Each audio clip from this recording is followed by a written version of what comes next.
조갑제TV 시청자 여러분 안녕하십니까. 2020년 11월 9일 오후 6시입니다.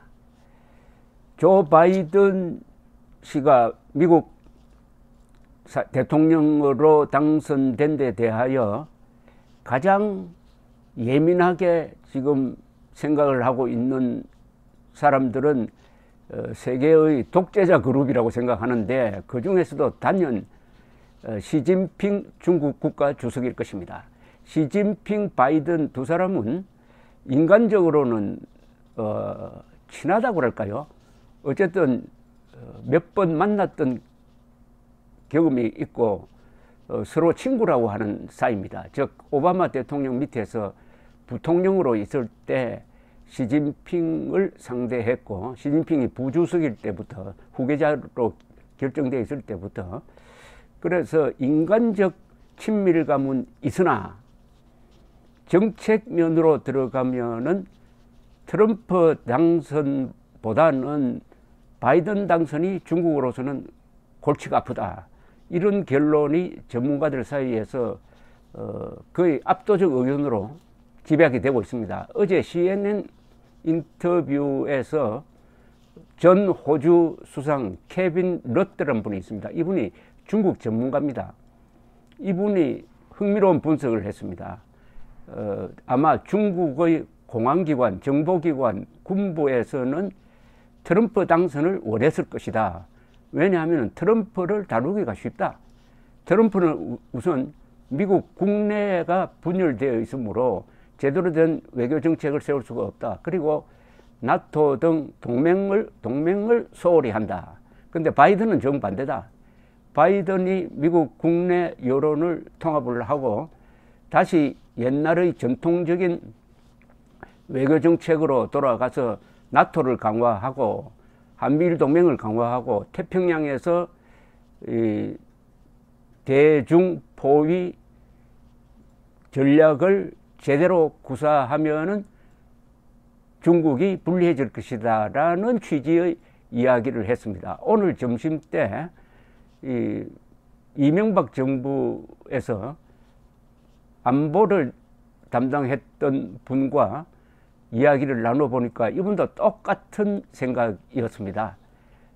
바이든이 아주 점잖고 말은 부드럽게 하고, 그래서 카리스마가 없다는 이야기까지 듣지만은 정책을 추진할 때는 아주 단단하게 할 것이다. 그러나 트럼프는 중국에 대한 무역전쟁을 선포하고 여러 가지로 큰 소리는 쳤지만은 결과로는 허풍쟁이의 과장으로 밝혀지지 않았느냐, 이렇게 진단을 하는 것이었습니다. 그래서 바이든이 당선되면은 친중 정책을 펼 것이다 라고 멋대로 규정을 해가지고 트럼프를 밀었던 한국의 일부 우파 세력의 논리가 지금 무너지고 있습니다. 이미 제가 여러 번 이야기했습니다만은 트럼프와 시진핑의 대결에서는 이미 수치가 증명하고 있듯이 트럼프가 확실하게 졌습니다. 무역 전쟁을 통해서 관세를 높여가지고 중국 상품이 미국으로 덜 들어오도록 하면은 미국의 산업이 살아날 것이다. 그리고 무역 적자도 줄일 수 있을 것이라고 했는데 다 거꾸로 되었습니다. 무역 적자는 더 크게 늘어났고, 그 다음에 미국의 산업은 2018년 말 이후로 계속 내려앉고, 특히 코로나 사태를 관리 잘못해가지고 경제적으로 중국에 훨씬 밀리고 있습니다. 경제 성적표가. 중국은 원래 5% 최근 분기에서 5% 성장, 미국은 마이너스 10% 뭐 이래 됐거든요.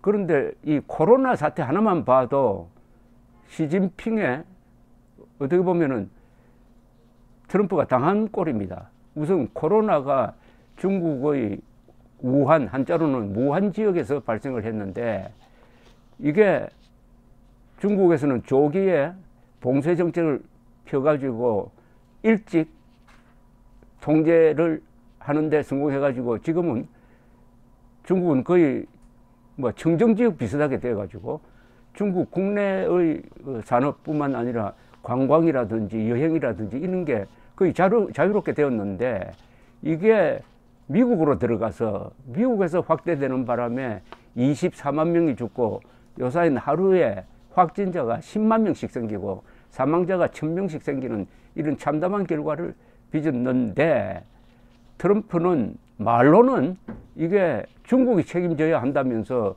이걸 가지고 중국의 책임을 지우는 어떤 외교 정책도 펴지 못하고 말았습니다. 우한 바이러스가 결국은 트럼프를 잡고 말았습니다. 결국 트럼프가 중국발 코로나에 몰락하고 말았으니까 이게 철저하게 진 거죠. 그런데도 한국의 트럼프 팬들은 트럼프가 중국에 대해서 이겼다, 바이든은 친중 정책을 펼 것이다 하는 아무 근거 없는 이야기를 하고 있습니다. 이 중국의 가장 약점은 뭐 이것저것 다 이야기할 것 없이 하나만 딱 집으라면은 인권 탄압국이라는 사실입니다.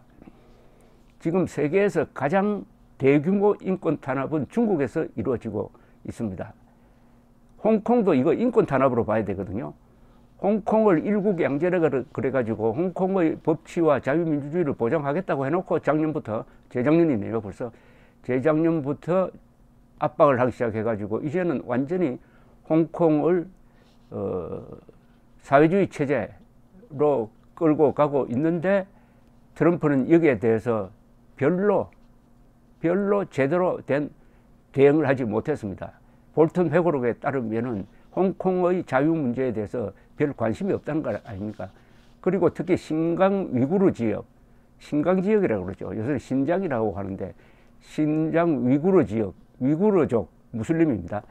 이 사람들에 대한 인권 탄압은 한 100만 명을 일종의 수용소에 격리하는 세계 최대 규모의 탄압이 이루어졌지만은, 여러분도 아시다시피 트럼프가 이 문제를 제대로 제기해가지고 뭐 해본 적이 없습니다. 볼턴 회고록에 의하면은 수용소를 계속 더 지으라고 시진핑을 부추겼다는 것 아닙니까? 그러니까 인권 문제, 국제 인권 문제를 거론하지 않으니까 중국을 압박할 수 있는 카드가 스스로 사라져버린 거죠. 그런데 이 바이든은 원래 민주당이 세계 인권 문제를 제대로 거론하는 사람들입니다. 이게 또 지나쳐가지고 박정희의 인권 문제를 가지고 주한미군 철수까지 연결시킨 카터의 바보짓이 있었지만은, 어쨌든 지금은 대한민국도 이미 민주화가 되었고 북한, 중국을 다루는 데 있어서 인권 문제가 매우 중요한데, 바이든이 인권 문제를 거론하기 시작하면은 중국이 아주 압박을 받을 것이다, 뭐 이렇게 보입니다. 그리고 미국이 사실상 무산시킨 이 환태평양 경제기구 TPP도 아마 재출발이 아니라 이걸 다시 한번 시도하는 쪽으로 가면은 경제적으로도 아시아 태평양 지역에서 중국을 고립시키는 것은 좀 불가능합니다. 중국에 대한 봉쇄라는 표현도 좋지는 않는데, 어쨌든 중국에 대한 대응 체제를 갖출 수 있을 것이다. 뭐 이렇게 등등 본다면은 바이든의 당선이 중국에 불리했다.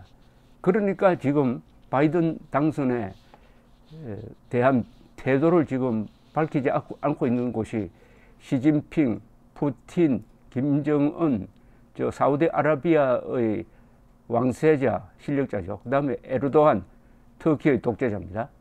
이 5 독재자, 트럼프가 상당히 좋아했던 사람들이 침묵하고 있다. 이렇게 정리를 하면 어떨까 생각 드는데, 역시 지나놓고 보니까 볼턴의 회고록, 사건이 일어난 방 백악관 회고록, 여기서 트럼프의 외교 정책을 비판한 것이 적중했다는 생각이 듭니다. 트럼프는 인권 문제, 거기에 이런 대목이 나옵니다. 인권 문제에 아무런 관심이 없다. 중국이 신강 위구르 지역에 지은 강제 수용소에 대하여 시진핑에게 문제를 제기하기는커녕 계속 짙도록 부추기기도 했다. 홍콩 사태에도 관심이 없고 대만도 소홀히 하며 천안문 학살 30주년 성명도 거부하였다. 그는 모든 정책을 재선을 위한 도구로 본다. 시진핑에게 재선을 도와달라면서 농산물 수입을 늘려달라고 청탁을 했다. 시진핑의 청탁을 받고 대북 제재를 위반한 JTE에 대한 제재를 해제하도록 했다. 나토에서 철수를 검토하기도 했다. 푸틴에게는 철저히 이용당했다. 그리고 무식하다. 핀란드가 러시아 속국인지 아닌지도 모르고 영국이 핵 보유국인지조차도 모른다.